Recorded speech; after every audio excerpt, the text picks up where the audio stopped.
One subgenre that audiences really enjoy is the comedy road movie. There are quite a few to pick from, and one of my favorites is the 1983 film, National Lampoon's Vacation. The movie is about a dad named Clark Griswold who takes his family on a road trip across the country in their Wagon Queen family truckster station wagon. Their destination is a Disneyland-style theme park called Wally World. Along the way, though, they get into a ton of shenanigans. This movie came from the mind of one of my favorite writers and directors, John Hughes. It was produced by the humor magazine National Lampoon and was just a few years after their 1978 hit comedy, National Lampoon's Animal House. Vacation is a great comedy that went on to become so successful that it was turned into a franchise with many sequels. Well, with all that, this is the 1983 movie, National Lampoon's Vacation, 10 Things You May Not Know. Number 10. During the massive Chicago blizzard of 1979, John Hughes started developing a short story titled Vacation 58 for an issue of the humor magazine National Lampoon. It was loosely based on a road trip his family took to Disneyland in the late 1950s and was written from the perspective of the son. Number 9. John Hughes' short story Vacation 58 was shopped around to studios as a film idea by National Lampoon magazine's parent business owner, Matty Simmons, who ended up being the main producer on the film. He took the short story to studio executive Jeffrey Katzenberg at Paramount, and Katzenberg rejected the story, saying that it was too episodic to be a movie. Simmons countered by saying that it was a road film, so by definition it was supposed to be episodic. Simmons then took the short story to Warner Brothers, and most of the executives there also had the same problem with the episodic nature of it. One executive at Warner Brothers, though, Mark Canton, really pushed for it and got the movie a green light to be made. Number 8. After the short story was sold to Warner Brothers to be made into a movie, John Hughes was tasked with turning his story into a script. Like the short story, he wrote the script from the perspective of the son character, Rusty. Eventually, Harold Ramis was brought on to direct and Chevy Chase signed on to star. Ramis and Chase then rewrote Hughes' script to make it from the perspective of the dad character, Clark Griswold. Number 7. The two Griswold kids, Rusty and Audrey, are played by Anthony Michael Hall and Dana Barron. Watching the film, it is easy to believe that Rusty is the older sibling based on how much taller he is than Audrey, but according to Dana Barron, Audrey was actually originally written as the older sibling. This makes sense considering Barron is actually around 2 years older than Anthony Michael Hall in real life. Technically, in every National Lampoon's Vacation sequel, the actress that plays Audrey is always at least a few years older than the actor who plays Rusty. Number 6.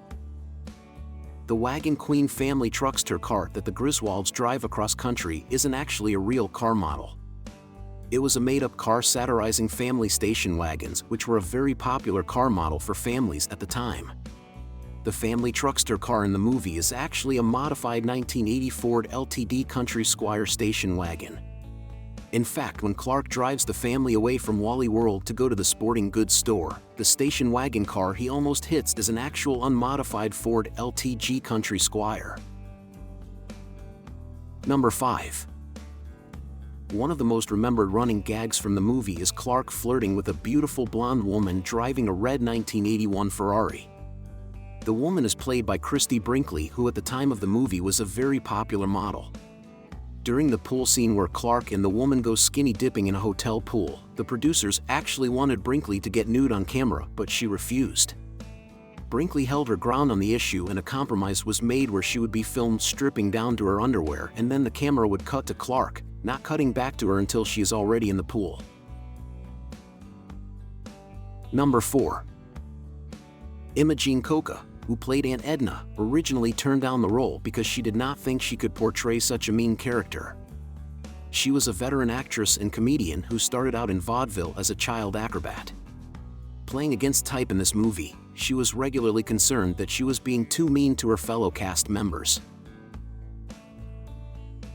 Number 3. The big overpass Wally World sign and the Wally World theme park in the background of the parking lot were both miniature matte paintings. The matte painting of the park itself is actually in possession of well-known director and producer J.J. Abrams, where it hangs in his office at Bad Robot Productions. The parking lot where the family runs towards the theme park parodying the 1981 movie, Chariots of Fire, is the parking lot for the Santa Anita racetrack. Number 2. The film originally had a different ending. In that original ending, after the Griswolds find Wally World closed, Clark snaps and actually drives to the home of Roy Wally and makes him dance for the family while holding him hostage with a pellet gun. This original ending was received very negatively by test screening audiences, and it was scrapped in favor of an ending actually taking place inside Wally World. This original ending is partly recycled for the National Lampoon's Christmas Vacation film, when Eddie takes Clark's boss hostage at the end of that movie. Number 1. Wally World was a parody of Disneyland, and the actual location of the theme park was filmed at the real-life Six Flags Magic Mountain in Valencia, California.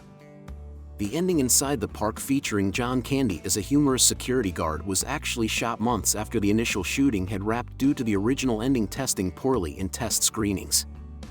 This is mostly noticeable by looking at Anthony Michael Hall in these scenes because he had a growth spurt and grew about 3 inches taller. This new ending inside the theme park was shot over 3 days and was pretty tough for the cast because they became sick and nauseous from having to go on the rides over and over for different takes. One of the big roller coasters that the family and John Candy's character rides is called the Whippersnapper in the film, but in real life at the time it was called La Revolucion, and was the first roller coaster to have a modern vertical loop. Well, that was the 1983 movie, National Lampoon's Vacation, 10 Things You May Not Know. Thanks for watching. If you liked this video, go ahead and subscribe to the Dave Likes Movies channel right here. If you have any suggestions for other movies I should make a video on, just let me know in the comments down below.